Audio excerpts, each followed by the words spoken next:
আচ্ছা, ভাবো, তুমি সকালবেলা উঠে হাতি দেখতে যাওনি, হাতি এসছে তোমার সাথে দেখা করতে, ব্যাপারটা ঠিক কেমন? Hello hello everyone.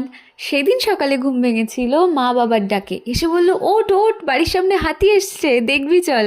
কিন্তু আমি আর বুনু তো এতই ল্যাথখোর যে আমরা উঠেও যাইনি। আর এই যে ভিডিও ক্লিপসগুলো দেখছো, এগুলো বাবা করে এনেছিল, সেটাই আমি এখানে অ্যাড করলাম তোমাদের জন্য। হাতিটা এসেছিল, এসে ধুলো দিয়ে বালি দিয়ে মনের সুখে স্নান করেছে, এখানে তোমরা দেখতেই পাচ্ছ। আর সবাই দেখে খুব আনন্দ পেয়েছে। তারপর আস্তে ধীরে নিজের মতো আবার ওর গন্তব্যে চলে গেল। আর তারপর সকালবেলা উঠে আমি আর বুনু বারান্দায় দাঁড়িয়ে ব্রাশ করছিলাম। ওই বাড়িতে ওইখানে মা জেঠুরা দাঁড়িয়ে আছে দেখা যাচ্ছে। তারপর আমরা এই বাড়িতে আসলাম, এসে দেখছি মা জেঠু আর বাবা দাঁড়িয়ে বারান্দায় গল্প করছিল। আর সেদিন ব্রেকফাস্টে ছিল অজয় জেঠুর বানানো নান আর পালক পনির। আর বাইরে ছিল ভীষণ মিষ্টি রোদ, তো আমরা বারান্দায় বসেই সেটা এনজয় করছিলাম। তারপরে আমি আর বোনও একটু হেল্প করে দিচ্ছিলাম সবজি কাটাতে, যাতে দুপুরের রান্নায় একটু হেল্প হয়। আর আমি আর বোনও কিছুটাই রেডি করেছি, বাকি মাই রেডি করেছিল। তো এখানে সব কিছু রেডি করা আছে। আর কালকে তো আমাদের গাড়িটা ধুলোতে একদম যাচ্ছে, তাই অবস্থা হয়ে গিয়েছিল, তাই বাবা এখানে গাড়িটা একটু পরিষ্কার করছিল।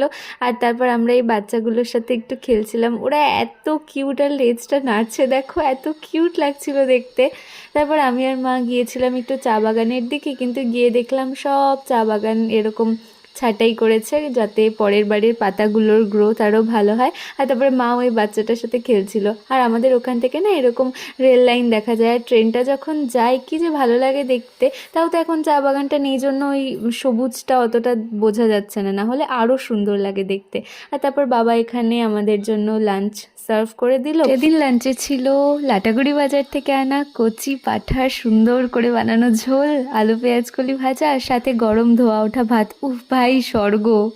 তারপর আমি, বাবা, মা, বুনু চারজন মিলে বিকেলবেলা গিয়েছিলাম একটুখানি নদীর দিকে। কিন্তু তখন তো শীতকাল ছিল, আর শীতকালে জানো তোমরা নদীতে সেরকম জল থাকে না, তাই দেখো পুরো চড়া পড়ে গেছে।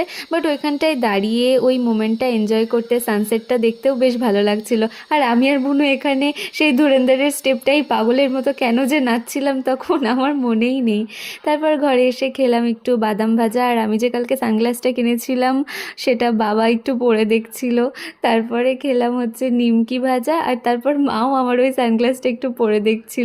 এখানে মা ভেবেছে আমি ছবি তুলছি, তাই মা পোজ দিচ্ছিল, বাট ভিডিও করছিলাম আমি। তারপর খেলাম একটু কেক। আর ডিনারে ছিল ভাত, পাঁঠার মাংস, রুটি, আর সকালে left over palak paneer. That is it. Okay, by.